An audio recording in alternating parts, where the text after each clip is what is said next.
Neste momento eu estou num barco no rio Tamisa, na Londres moderna. Atrás de mim pode-se ver a famosa Torre de Londres e logo após a Ponte da Torre. Mas não é a Londres de 1324, quando John Wycliffe nasceu. Ele, como qualquer outro profeta, é um homem que surge como uma raiz em solo árido. Para se ter uma ideia da aridez do solo daquela época, permita-me antes contar que ele nasceu em 1324, cerca de 10 quilômetros de distância de Richmond, em Yorkshire. Ele tinha uma mente extraordinária. Diziam que era capaz de debater com homens em um concílio e argumentar até não terem mais uma única pergunta sequer ou uma resposta para dar. Vou contar-lhes sobre a coragem deste homem ao se posicionar contra o poder do rei, poder do parlamento, poder da universidade e, ainda pior, o poder da igreja imperial. Vou falar ainda de seu carisma. Ele conseguia reunir à sua volta grupos de homens que se dispunham a expor suas convicções e serem mortos e queimados. Não é difícil resumir os 60 anos que John Wycliffe viveu desde 1324 até 1384. Os primeiros 16 anos de vida foram vividos na obscuridade, até onde os historiadores conhecem, até que se mudou para a cidade de Oxford. Quando chegou aqui, veio para estudar e passou os primeiros 16 anos buscando a graduação em bacharel de artes. Os 16 anos seguintes, ele trabalhou em seu doutorado de teologia. E os últimos 12 anos de sua vida, ele passou aqui na universidade, 11 deles ensinando numa das faculdades. Quando Wycliffe tinha 24 anos, uma terrível peste negra assolou a Europa e, por fim, chegou à Inglaterra. Não havia cura. Seus tentáculos alcançavam ricos e pobres, jovens e velhos, e causou grande temor ao coração de Wycliffe. O povo de Londres passou a utilizar os campos abertos de Smithfield como um local comum para enterros, onde colocavam 200 vítimas todos os dias. Aquele luto diário continuou até que a praga tivesse dizimado centenas de milhares de vidas.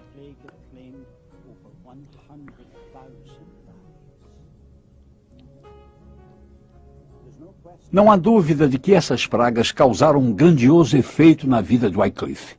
Na verdade, dois dos maiores fatores que fizeram deste homem um reformador, um deles está relacionado a essas pragas. Isso trouxe um incrível efeito espiritual sobre sua vida. Eu não sei porquê, mas pela convivência com a morte, ele passou a ter um grande temor de Deus. Isso fez pensar em suas prioridades e então começou a reformulá-las. Ele perdeu todo o medo do homem. Não importava mais para ele se era o Papa ou o potentado, até onde lhe dizia respeito. A verdade era a máxima prioridade. Essa experiência espiritual em sua vida penetrou fundo em seu coração. De fato, isso tocou em cada fresta de sua alma. Ele foi transformado e passou a ter todo um novo relacionamento com Deus. O segundo fato significante que ocorreu em sua vida foi devido ao ambiente aqui na Universidade de Oxford. Ele veio para a Faculdade Queen's, mas se formou em Merton. Não sabemos por que ele mudou de faculdade no meio dos estudos.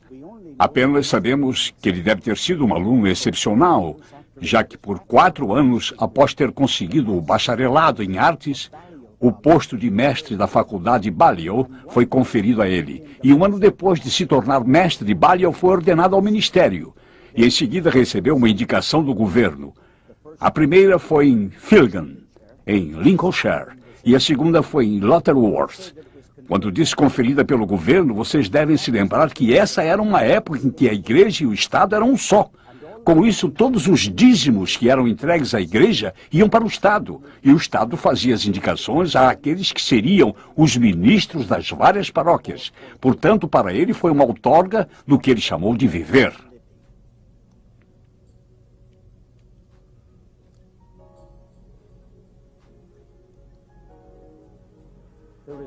Não há dúvida de que sua estada aqui em Oxford causou um efeito enorme em sua vida como um reformador. A maneira como eles faziam as coisas naquela época, a atmosfera acadêmica, era diferente. Não era uma simples questão de ser capaz de fazer suas anotações durante a aula e reproduzi-las nos exames. O que eles faziam naquela época era definir seu talento através do quanto você era capaz de defendê-lo em público. Esses debates eram comuns e assim ele se tornou um mestre em debates. As coisas começaram a ficar menos cinza e bem mais preto ou branco. Segundo sua opinião, certo era certo e errado era errado, e o certo tinha que prevalecer naquela época. Duvidar era deslealdade. Vacilar seria pecado. Sua experiência de conversão trouxe-lhe suas prioridades. Sua experiência em debates trouxe-lhe suas definições e ambas trouxeram a ele suas convicções. Não há dúvida quanto a isso. Foram nesses salões de aprendizagem que nasceu o reformador. A influência do Wycliffe crescia. No decorrer de 2 anos, o rei o conferiu a reitoria de Lutterworth e, finalmente, foi indicado para capelão ao rei. Outra batalha nesta Guerra Fria com Roma foi no campo da teologia. Wycliffe censurou a doutrina da transubstanciação. A doutrina era uma inovação recente, datando apenas de 1215. A igreja afirmava que os elementos da comunhão eram transubstanciados no real corpo e sangue de Cristo. Wycliffe viu sérios problemas na interpretação dada pela igreja. A sua investigação sobre esses assuntos causou a morte de homens nobres que foram queimados 125 anos depois por causa de sua oposição a esta doutrina. Apesar de tudo isso, o fato de Wycliffe ter recebido seu doutorado em 1372 sugere que ele não era considerado herético pela igreja naquela época. Sua caneta poderosa de 1360 a 1381 DC. Um sentimento de desesperança religiosa entristecia seu espírito. Então John Wycliffe admoestava seus pupilos acerca das grandes imoralidades daquela época. E então ele pegava sua caneta e escrevia. Sem dúvida, seus escritos influenciaram profundamente os alunos da faculdade Balliol. Estou neste momento na sala de jantar da faculdade e é um hall de recordações. Há retratos pendurados nas paredes de alguns dos mais famosos ex-alunos, entre eles, por exemplo, um primeiro-ministro. Quando John Wycliffe percebeu que influenciar o corpo de estudantes da faculdade Balliol não era suficiente, foi então que ele dedicou-se a exercer sua influência através da escrita. Não podemos deixar de lembrar que naquele tempo não existiam máquinas impressoras. Todo documento tinha que ser escrito a próprio punho e esmeradamente reproduzido com o objetivo de circular entre o público. Não sabemos exatos quantos documentos ele escreveu, mas certamente sabemos que havia 200 manuscritos distintos que vieram das mãos de Wycliffe.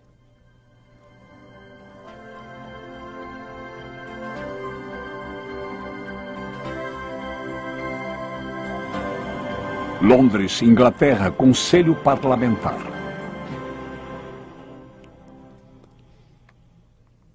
A próxima sucessão de eventos importantes nos escritos de Wycliffe veio em 1366, quando ele decidiu com o parlamento ir contra um tributo que estava sendo exigido pelo Papa Urbano V. Ele considerava as solicitações do Papa inconstitucionais, porque violavam o estatuto parlamentar e, ao mesmo tempo, eram injustificadas. Eles promoveram a divisão da Igreja e Estado, que exigiu que Wycliffe se postasse de um lado ou do outro. Ou ele defendia a Igreja, ou defendia o Estado. Naquela ocasião, ele acreditava que a Igreja estava sendo injusta com o Estado. Sua posição trouxe-lhe certo privilégio, não apenas com a realeza, mas também com os membros do parlamento, pelo qual ele, de fato, se tornou o capelão do rei em 6 de novembro de 1375. Sua caneta se tornou a arma que ele usava com habilidade. Em seus escritos, ele se tornara tanto dinâmico quanto forte. Ele declarou convicções ousadas, como a citação: "A Inglaterra não pertence a ninguém. O Papa é apenas um homem sujeito ao pecado. mas Cristo é o Senhor dos senhores, e este reino é sustentado diretamente e unicamente por Cristo. Ele considerou a divisão entre Roma e Londres irreconciliável.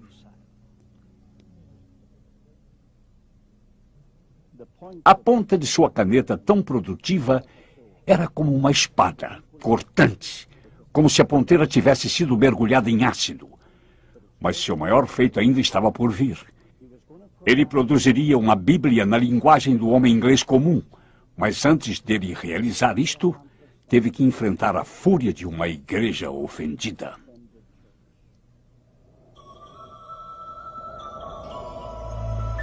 Heresia, de 1377 a 1383 DC. Catedral de São Paulo, Londres, Inglaterra. Após Wycliffe ter escrito seu domínio civil, todas as ameaças contra ele acabaram se tornando ataques. Sabiam que sua boca deveria ser silenciada, mas não imaginavam como fazer tal coisa sem ter antes que convencer o público de que ele era culpado por heresia. Para convencê-los de que ele era um herege, teriam que levá-lo a juízo. E este foi o primeiro desses tribunais que aconteceram na Catedral de São Paulo. 5 bulas papais foram publicadas e apresentadas a Eduardo III, que na época estava muito doente. A bula papal é um mandamento que é dado pelo Papa. A um grupo de monges mendicantes era dado os escritos de Wycliffe, e eles deveriam analisar minuciosamente e descobrir se havia alguma heresia. E a conclusão foi que conseguiram enumerar 19 heresias. Com base nisso, o Papa ordenou sua prisão e que lá permanecesse por um período de 3 meses. E aí então deveria comparecer perante o Papa em Roma. No entanto, Wycliffe ficou doente e Eduardo III morreu. E tais bulas perderam seu efeito na Inglaterra. Assim, um novo mandamento foi dado pelo Papa a todos os membros da família real e ao reitor da Universidade de Oxford. A data foi fixada, seria 19 de fevereiro de 1377, e foi neste edifício atrás de mim onde esse tribunal ocorreu. Uma multidão fanática que era cegamente submissa à igreja veio e lotou a área em frente à igreja.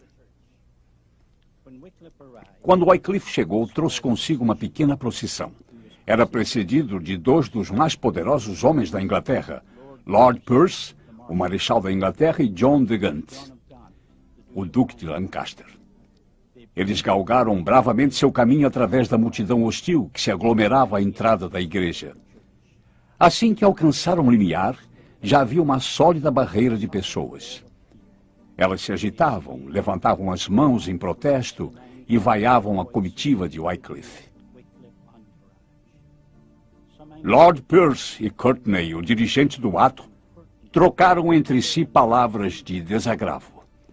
Percy notou que Wycliffe ficara de pé durante este diálogo. Virou-se então para ele e disse: "Sente-se e descanse." Esse ar de autoridade enfureceu o dirigente. Então ele gritou: "É inconcebível que alguém intimado a se apresentar diante de um bispo deva sentar-se durante seu pronunciamento. Ele deve e continuará de pé." Um tumulto surgiu e interrompeu o processo das atas, e Wycliffe e seus acompanhantes escaparam do perigo ameaçador. No ano seguinte, tudo havia mudado para Wycliffe. Aquele ano foi a eleição de um papa rival e o início da dissidência de 40 anos, com 2 ou mais papas se confrontando durante esse período. Isso enfraqueceu dramaticamente o poder do papado, o que permitiu a Wycliffe fazer o que quisesse. E assim ele começou a desenvolver ideias mais radicais, as quais em qualquer outra época da Idade Média teria resultado na sua destruição. Em 1381, ele publicou o seu fiel Eucaristia e logo em seguida 12 proposições. Esses escritos atacaram diretamente a doutrina da transubstanciação. Wycliffe considerava tal ensinamento antibíblico e sem sentido. O efeito desses escritos fez Wycliffe perder todos seus amigos influentes no palácio, no parlamento e na faculdade. Agora, ele estava só. Após mais uma tentativa frustrada de seus perseguidores, Wycliffe se preparou para sua batalha final.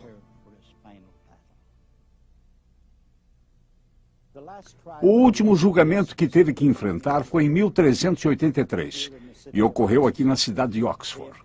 Eles tinham convencido o rei, assim como os membros do parlamento e as pessoas da universidade, de que ele devia ser interrogado acerca da Santa Ceia. Seria um júri formado por colegas em que iriam examiná-lo e ele se postou diante dele como se fosse doutor no Evangelho. Queriam saber se as acusações contra ele eram verdadeiras e, em caso afirmativo, por que defendia tais crenças. Ele fez um longo discurso. Todos ouviram em silêncio cada palavra que foi dita. E quando ele terminou, nenhum deles fez sequer uma pergunta de esclarecimento. Houve um silêncio total e profundo. Ele aguardava as ordens, mas nenhuma instrução partiu deles. Ele recolheu o material que usara para o discurso, o colocou de volta na sacola e ainda aguardava por instruções. Já que nenhuma foi dada, ele simplesmente deu as costas. E foi a última vez que sua voz foi ouvida na cidade de Oxford. Aquela cidade havia sido seu lar por 43 anos. E quando saiu do julgamento, nunca mais voltou a Oxford. A primeira Bíblia em inglês, 1382 DC. Em 1378, Wycliffe e seus discípulos começaram a traduzir toda a Bíblia para a língua inglesa pela primeira vez. É impossível estimar o valor da influência desta obra notável. Wycliffe defendia que a Bíblia continha toda a revelação de Deus e que era desnecessário qualquer ensinamento além, pela tradição da Igreja, Papa ou qualquer outra fonte. Além disso, qualquer outra autoridade, tradição ou até os papas deveriam ser avaliados através das Escrituras. E, por fim, que houvesse livre acesso à Bíblia para todos os cristãos, até mesmo aos plebeus. E, em seguida, naturalmente, que a Bíblia fosse traduzida para a linguagem comum do povo. Não foi uma tradução das línguas originais por duas razões. Os manuscritos que mais tarde foram disponibilizados ainda não tinham sido descobertos. E os idiomas nos quais os documentos originais foram escritos eram ainda desconhecidos na Inglaterra. Mas Wycliffe era bom em latim clássico, e a fonte de sua tradução das Escrituras foi a Vulgata Latina de Jerônimo, do ano 405 d.C. Quanto tempo Wycliffe e seus discípulos levaram para traduzir o Novo Testamento, nós não sabemos. Sabemos apenas que isto se deu quando ainda lecionava em Oxford, pois só a concluiu em 1380. Presumindo que o trabalho de tradução levaria alguns anos, subentende-se que isso foi desnecessário por causa das ameaças contra sua vida na Catedral de São Paulo e mais tarde no Palácio Lambeth. Ele acreditava piamente que iria terminar seus dias numa masmorra em uma das 7 colinas de Roma ou numa fogueira em Londres. Certa vez perguntaram a ele: por que você fala em procurar a coroa do martírio? Pregue o Evangelho de Cristo para os prelados altivos e o martírio não tardará em encontrá-lo. O quê? Disse ele. Devo viver em silêncio? Nunca. Deixe que o infortúnio venha. Eu estarei aguardando.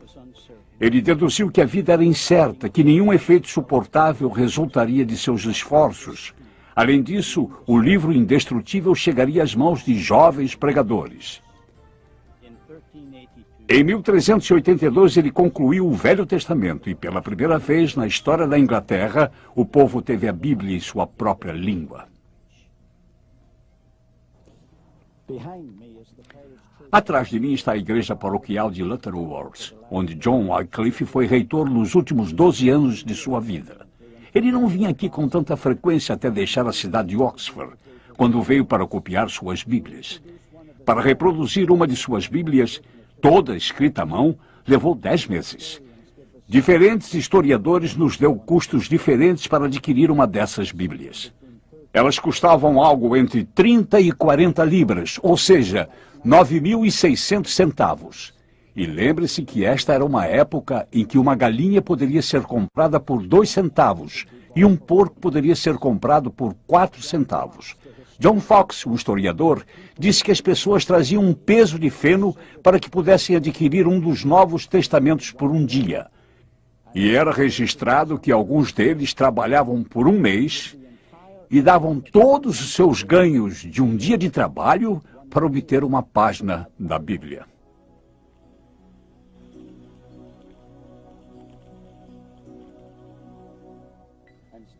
Estou aqui junto ao púlpito do qual John Wycliffe pregou nos últimos anos de sua vida.